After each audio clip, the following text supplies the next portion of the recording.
All right, so a new plugin has come to my attention and is DSEQ. All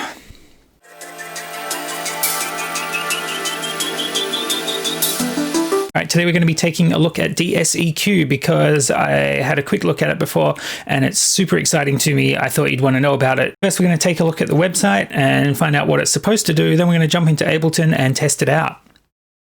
All right, this is the homepage for DSEQ, which is by db-per-octave. And what we're going to do is we're going to read about what this does. I'm super excited about it. The way I would describe it is that it's an FFT dynamics processor. So it's sort of like Gullfoss or Soothe, if you've seen either of those. It lets you modify the dynamics of your incoming signal based on applying like thousands of compressors across the whole of the audio spectrum, sliced up into like FFTs. So an FFT is a fast Fourier transform. Basically, that's the method by which you take any incoming audio signal and you convert it to a whole bunch of sine waves at different amplitudes. And so this tool does that, converts any incoming sound into sine waves, and then it applies compression on each of those sine waves, so that you can modulate the dynamics of the overall thing. So because you have total control over the spectral content that you're playing with, you could try and flatten it out entirely. So you could apply like limiting, but spectrally, or you could try to have like a pretty nice soft attack and release so that you're just catching like peaks that go on for too long. So you're really like able to like tame resonances and really get in there. Anyway, let's read about it a bit before I start getting excited about it. It's a dynamic processor working in the frequency domain. DSEQ is removing digital harshness on the fly thanks to self-adjusting frequency bands. DSEQ can be used in all mix and master situations, de-essing vocals, taming resonances in drums, guitar, vocal recordings, removing digital harshness, balancing the mix, demasking frequency regions, support of pink noise mixing mastering. That whole pink noise thing, I'm not such a big fan, but I know why it's there. We'll talk about it in a minute. And demasking frequency regions. I'm guessing that means that you can sidechain this. So if you could sidechain this, let's say you've got your drums playing and you've got your bass guitar playing, and maybe the kick and the bass guitar kind of like collide with each other a little bit in terms of frequency. Well, you could duck just the, you could take a print of the kick frequency shape and then subtract that from your bass guitar. So you could very effectively remove just the components of the kick when the kick's happening in your bass, for example. I think that's what they're talking about. DSEQ works fully in the frequency domain, providing very high frequency selectivity thanks to self-adjusting dynamic equalizers. Oh, so it's not compression, it's dynamic EQ. Interesting. So what would that mean? So when I talked about the sound being sliced up into tiny, tiny components and then compression being applied, you're really applying dynamic equalizers. I guess that's sort of the same thing.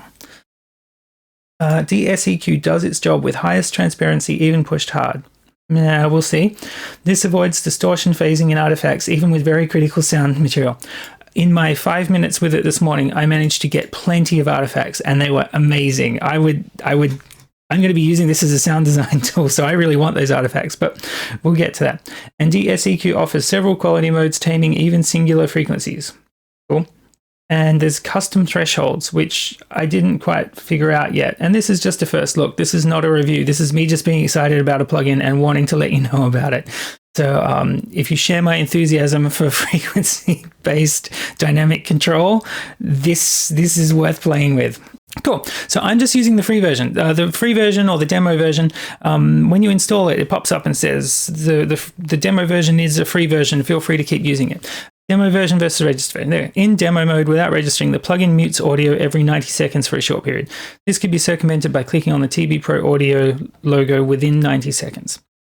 I'm not sure exactly what that means, and I haven't tested it out because in my testing, the silence was not bothering me at all. I'm using this for sound design, so I'm processing short little clips of audio, and if I happened to catch some silence, I'd just re-record. It wouldn't bother me at all. So I'm quite happily going to be using the free version for quite a while to really understand the tool and see if I need to upgrade to the full one.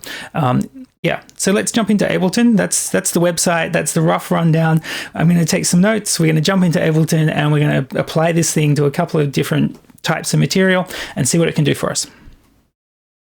Hey, here we are in Ableton, and I'm going to walk you through what DSEQ does real quick because I want to show it to you. Here's a recording. It is a live banjo recording. Let's just play it without DSEQ to start.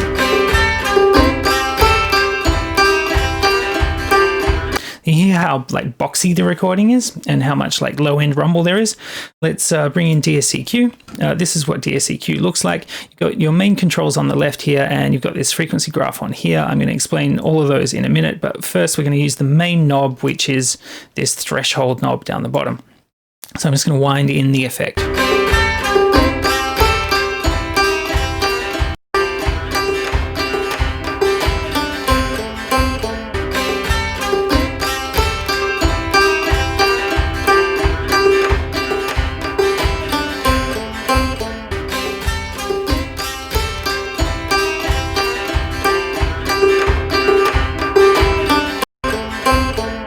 So you hear how boxy it is without DSEQ, and then we've wound in just a little bit of DSEQ on all stock settings apart from the threshold, and it's taken whole bunches of that boxiness and gotten rid of them.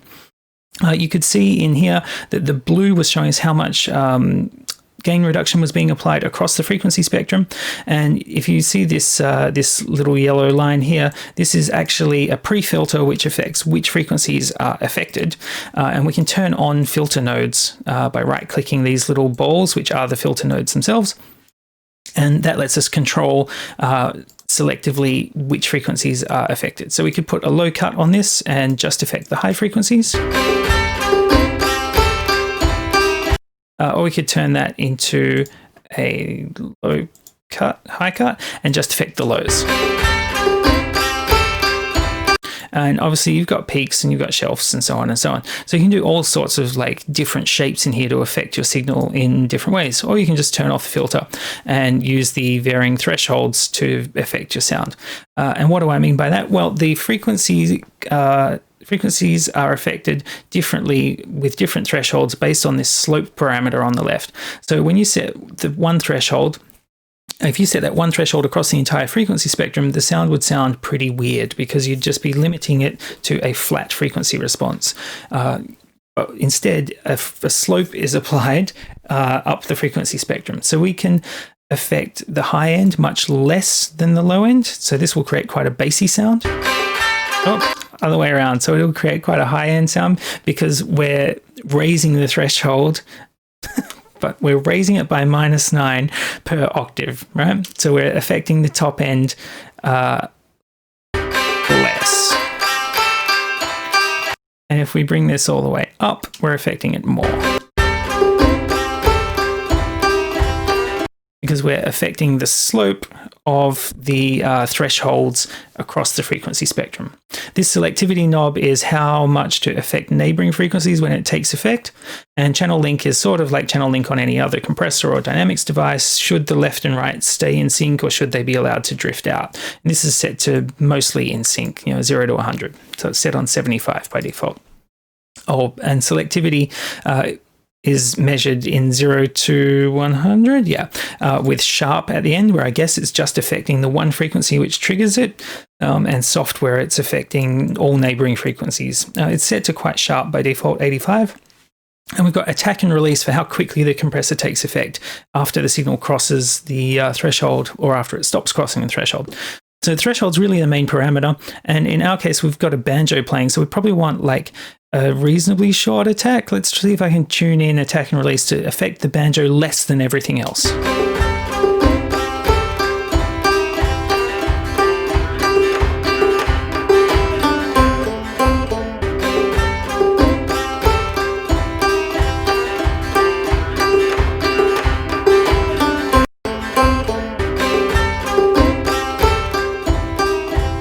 So I think around there we did okay. So we've got actually quite a slow attack, I guess, because we've got a pluck. We don't want to impact the pluck in the frequency spectrum.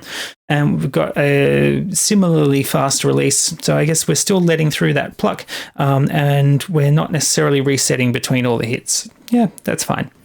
And we were able to lower the threshold and still have it be quite natural after we dialed those in. So now if I A-B it,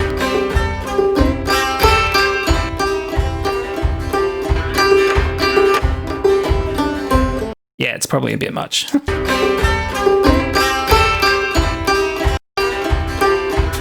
But here we're kind of cleaning up the signal just by controlling a few things. It's really powerful. The other things that I'm really looking forward to using this on is vocals. So I've got this like particularly boxy kind of vocal going on here. Let's get rid of DSEQ and we'll solo this. So this is our boxy vocal.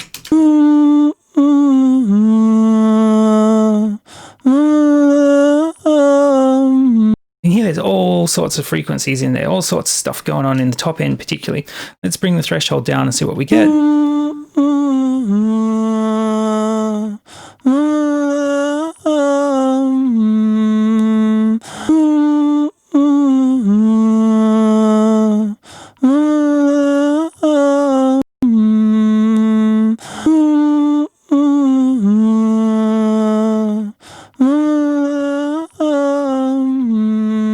So I'm not sure about the release there, but you can hear like what we've taken out is just a whole bunch of just stuff. Incidentally, up here, there's this delta button, so we can hear exactly what we've taken out.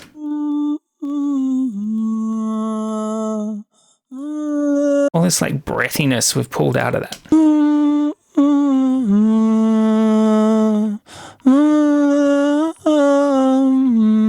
Cool. Also, there are other options across here I haven't played with much yet, but we got oversampling, but my CPU is not going to be able to handle that. We got quality, where we can destroy my CPU even further.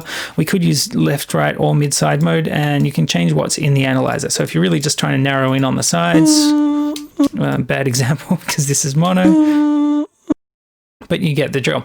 That's it on vocals. Let's check it on some other stuff. So I was trying it on this bass patch, which we're going to listen to once.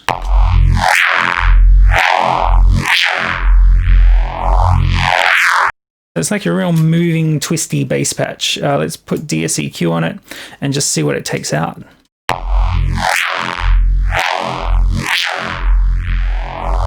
So if we have a look at the delta,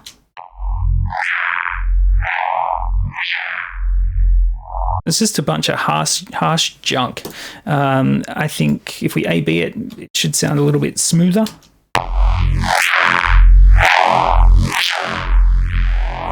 And it certainly does. Like on those resonant sweeps, it doesn't like pierce as much.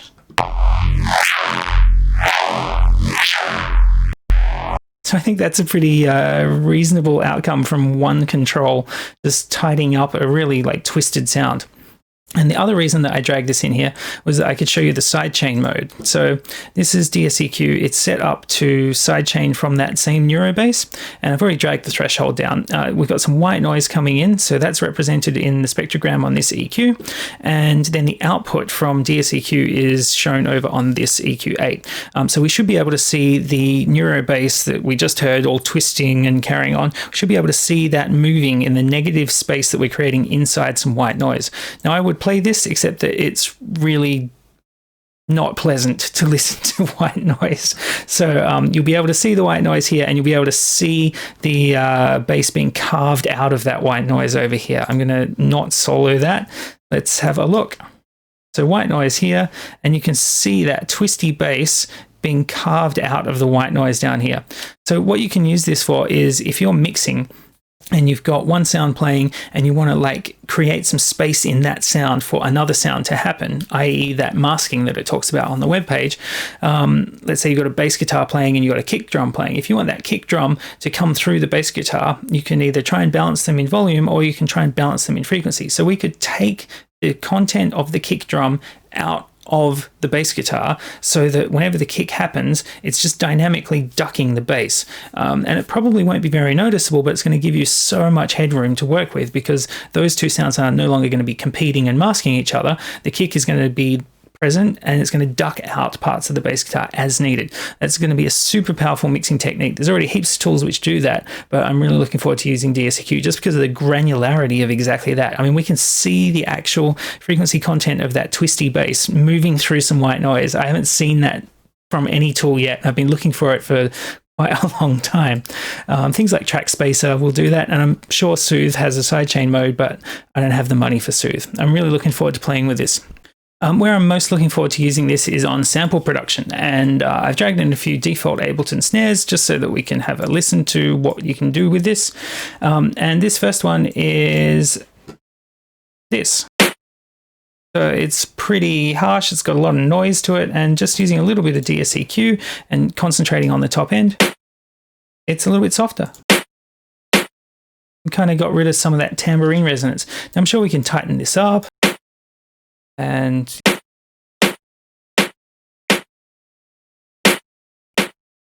that's quite an extreme setting.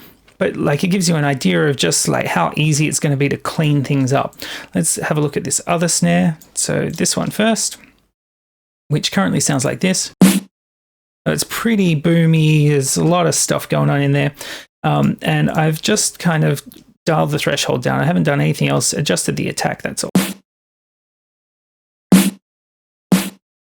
It's already sounding a little more natural. We're taking out like heaps at the bottom end, and we're still leaving those, that nice noise layer on the top. But overall, it's cleaned up a little. We have lost a little bit of volume, which you'd have to compensate for, but it's actually, it sounds better to me, just with a couple of tweaks in DSEQ. This is my last example. This snare, I really like it, but it's got like hiss on it. It's just got harsh hiss. I wonder if we can see that in an EQ. Yeah, this. To me, that just sounds piercing, and it's not very useful as a component of the sound. So I've just isolated that and pulled it out. Now we've got what sounds like actually quite a natural snare. I think that sort of processing, it's only a few controls, is really powerful, and is really going to help clean up sounds before having to attack the mix with them. All right, that was my first look at DSEQ. I'm pretty excited about it. I hope you are too. Remember to hit that subscribe button. I'll see you in the next video. Ciao.